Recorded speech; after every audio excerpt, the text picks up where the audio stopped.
Meus irmãos, eu trouxe aqui esse tema para nós meditarmos nessa manhã. O Senhor é bom. Vamos falar juntos essa verdade aqui? O Senhor é bom. O Senhor é bom. E nós vamos ler um texto que está lá em Naum, no capítulo 1. Naum 1, do 1 ao 8, tá bom? E talvez você tenha alguma dificuldade em encontrar, mas eu trouxe aqui na frente também, tá bom? Você pode acompanhar comigo, mas se tiver dificuldade, vai no índice lá da Bíblia e você vai encontrar lá Naum, no Antigo Testamento, tá bom? Sentença contra Nínive, livro da visão de Naum, o Elcosita. O Senhor é Deus zeloso e vingador. O Senhor é vingador e cheio de ira. O Senhor torna vingança contra os seus adversários e reserva indignação para os seus inimigos. O Senhor é tardio em irar-se, mas grande em poder, e jamais inocenta o culpado. O Senhor tem o seu caminho na tormenta e na tempestade, e as nuvens são o pó dos seus pés. Ele repreende o mar e o faz secar. Mingua todos os rios, desfalecem Bazã e o Carmelo, e a flor do Líbano se murcha. Versículo 5. Os montes tremem perante ele, e os outeiros se derretem, e a terra se levanta diante dele. Sim, o mundo e todos os que nele habitam. Quem pode suportar a sua indignação? E quem subsistirá diante do furor da sua ira? A sua cólera se derrama como fogo, e as rochas são por ele demolidas. Vamos fazer uma pausa aqui? Então até aqui está uma leitura pesada, né? Aqui está dizendo que Deus é justo, e coloca até essa palavra vingador, no sentido de realmente punir a injustiça e o erro. E nós precisamos lembrar que o contexto aqui era de uma mensagem que Deus estava dando de punição para o Império Assírio, pela cidade de Nínive. Agora vamos continuar. 7.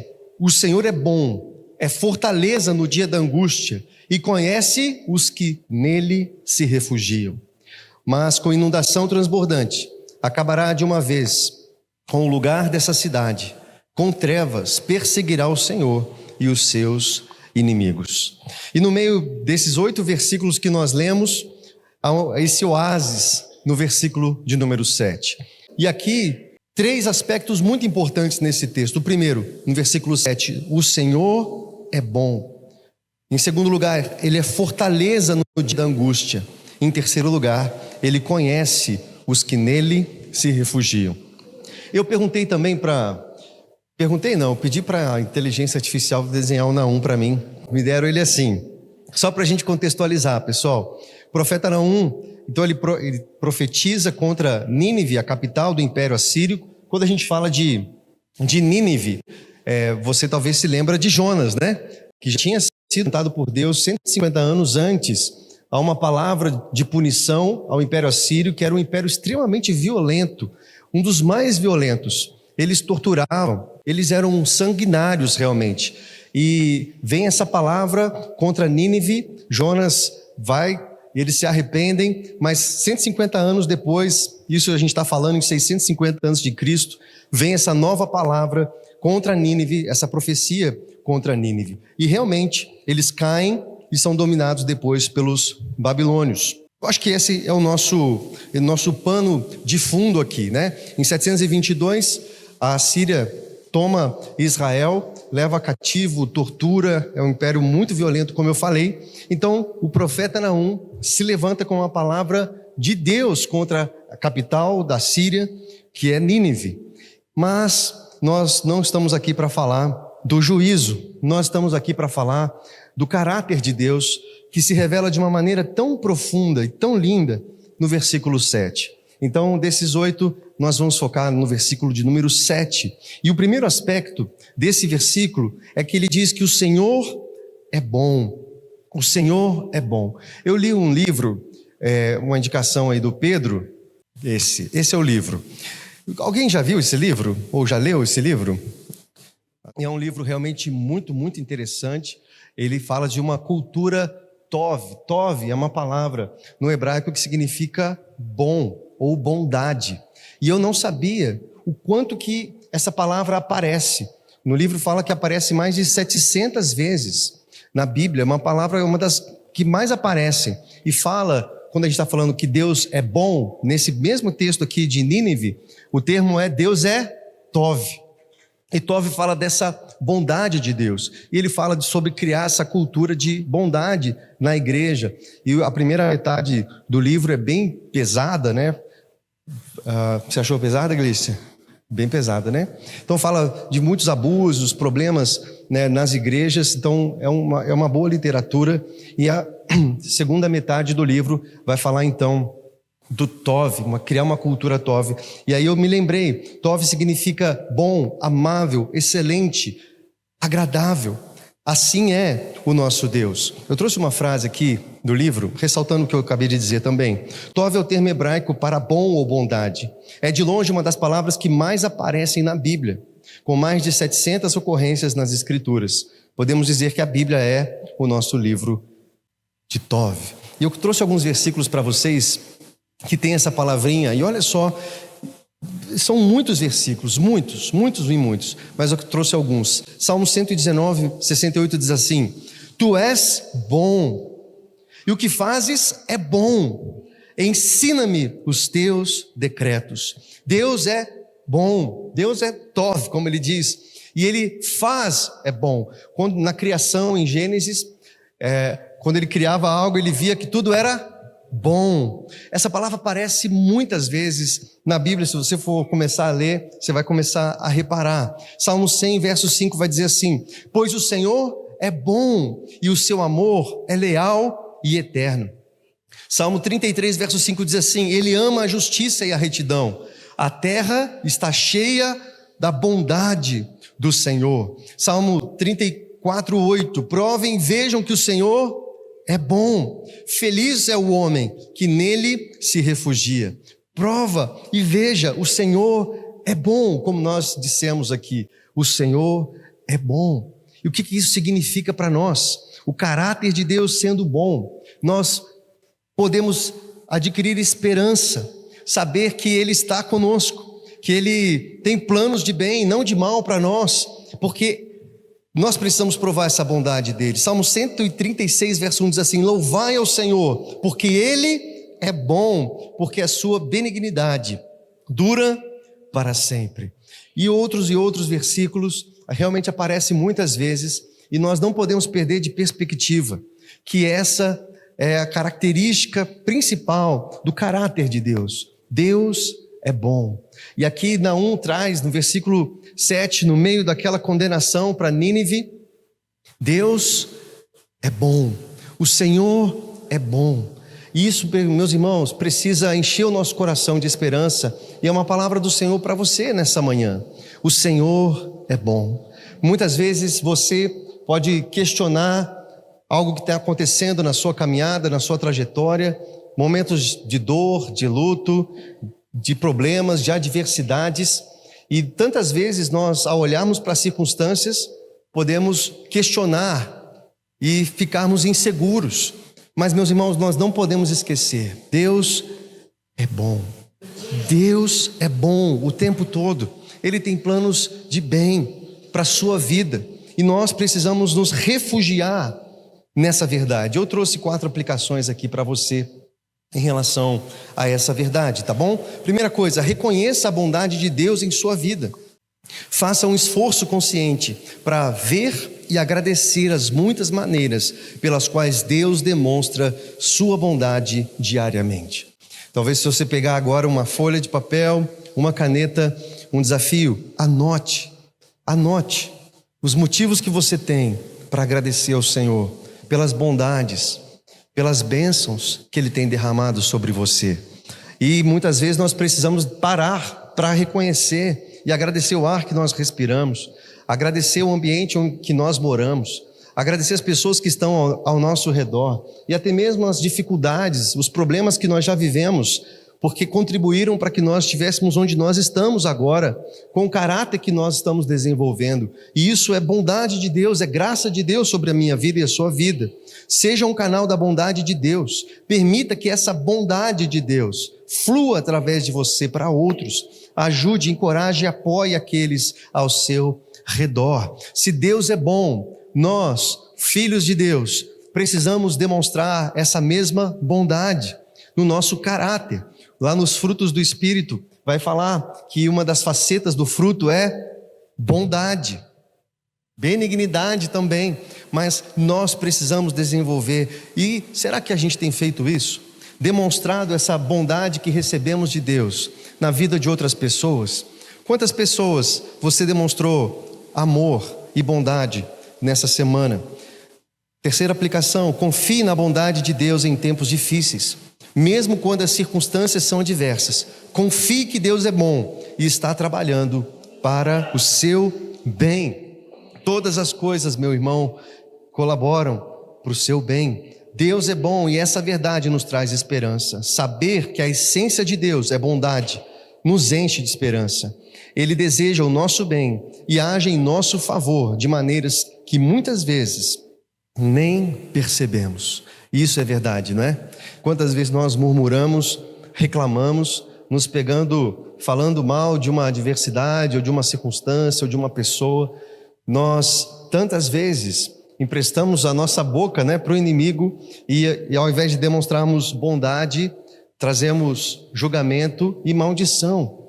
Isso é um problema, mas nós precisamos ter esse exercício de olhar para Deus, para a palavra de Deus e ver o quanto Ele é bom, o quanto Ele deseja realmente o nosso bem, e isso precisa nos trazer esperança. Nós vivemos numa sociedade cada vez mais acelerada e mais ansiosa, não é verdade?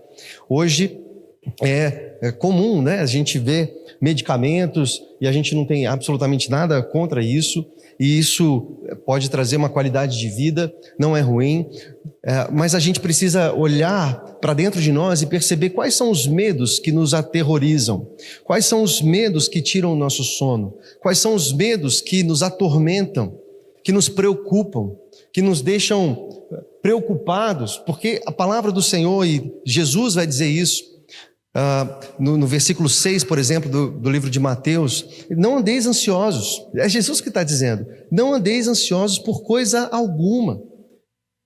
Fica tranquilo, coloque em primeiro lugar o reino de Deus, a sua justiça, e as demais coisas serão acrescentadas. Ele vai cuidar de você. O Senhor é bom e nós precisamos desenvolver essa certeza no nosso coração.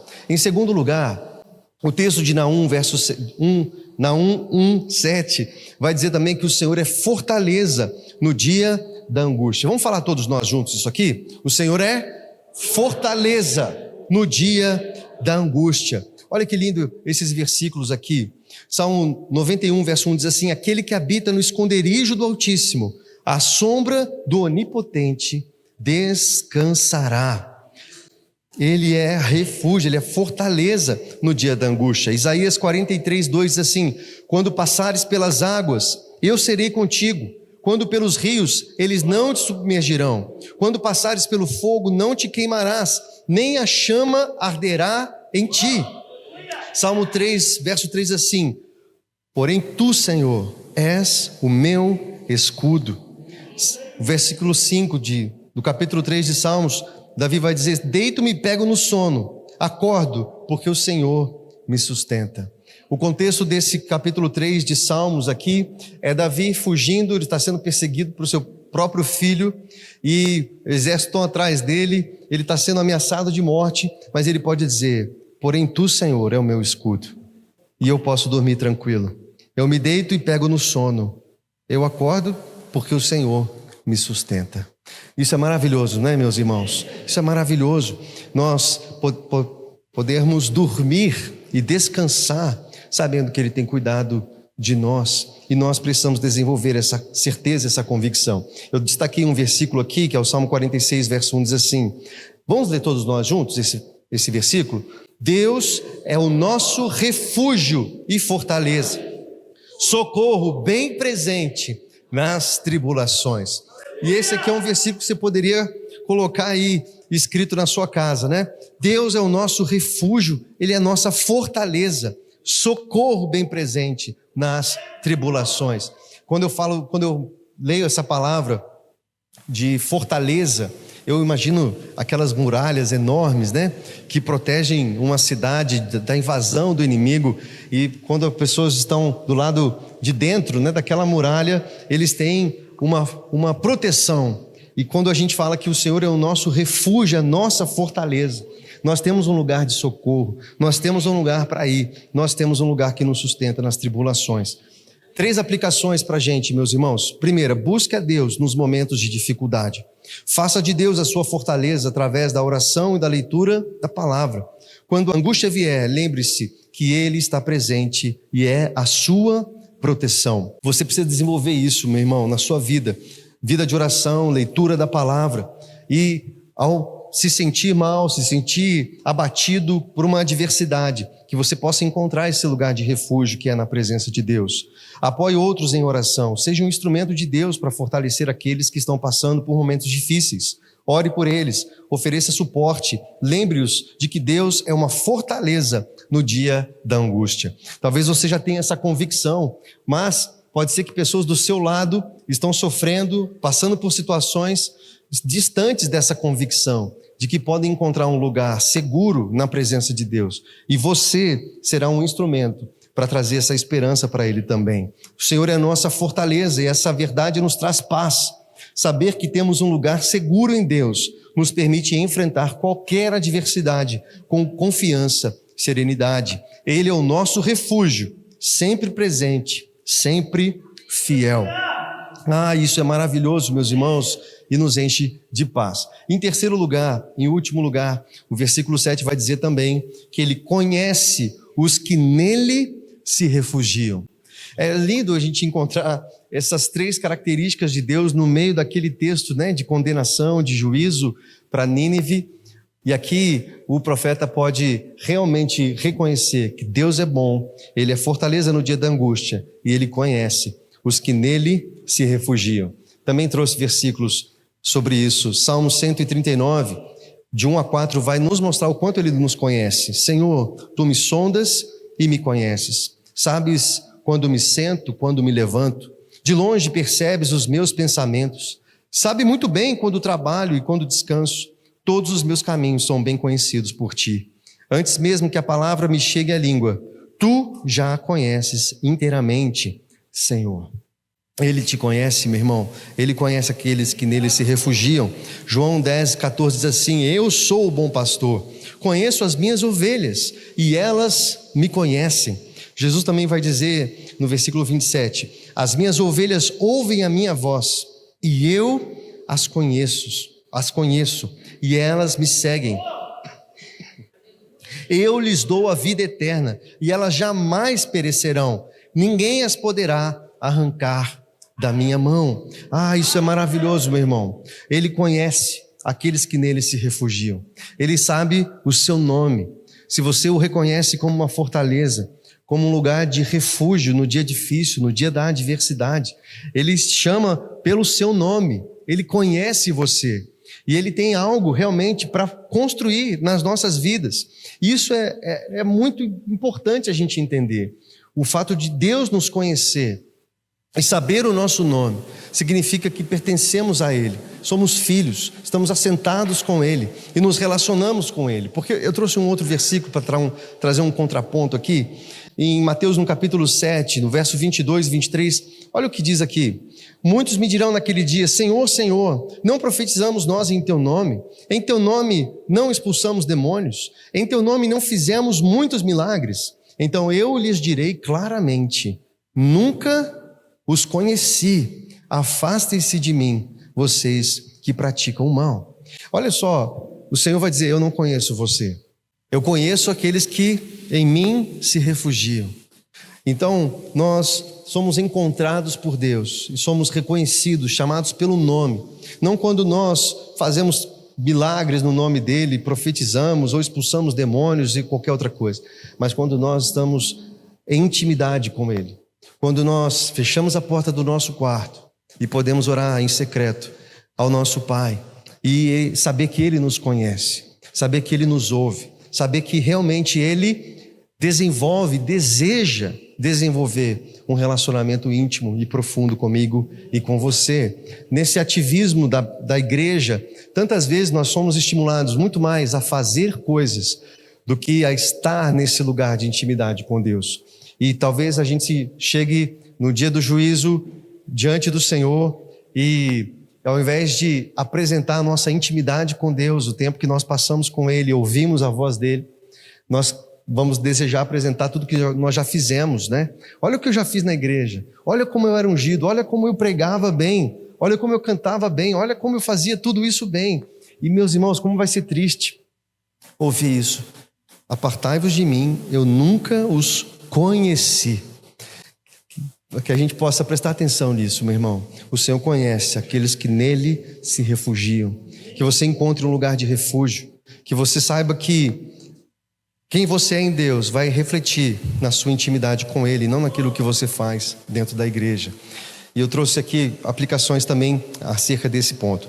4, vamos lá? Busque um relacionamento íntimo com Deus. Encontre tempo diário para ler a Bíblia e orar, permitindo que Deus revele mais de si mesmo a você. Então, meu irmão, não existe vida cristã sem busca pela presença dEle. Não existe vida cristã sem que a gente reserve tempo para buscá-lo. E se a sua vida está tão atarefada que você não encontra espaço na sua agenda para se encontrar com Deus, você precisa nessa manhã parar e pensar: puxa, eu não posso continuar assim. Não é possível desenvolver uma vida cristã correndo para todo lado e sem parar para ouvir aquele que me chama pelo nome, aquele que me conhece. Confie que Deus conhece suas necessidades. Em momentos de dificuldade, lembre-se de que Deus conhece cada detalhe de sua vida e confie que Ele está trabalhando para o seu bem. Compartilhe suas lutas com Deus. Abra o seu coração a Deus em oração, sabendo que Ele entende suas dores e frustrações e está presente para confortá-lo. Deus nos conhece e essa verdade nos traz segurança. O conhecimento íntimo que Deus tem de nós nos traz segurança. Ele sabe de nossas lutas e nos chama pelo nome, cuidando de cada detalhe de nossas vidas. E quando a gente deposita a nossa fé, meus irmãos, nessa verdade e nessas verdades, nós certamente vamos ter um comportamento diferente no nosso dia a dia, no nosso caminhar. A gente vai se tornar muito mais seguro, cheio de paz e cheio de esperança. Deus é bom. Ele é fortaleza no dia da angústia e Ele conhece os que nele se refugiam. Vamos falar tudo isso juntos? O Senhor é bom, fortaleza no dia da angústia e conhece os que nele se refugiam.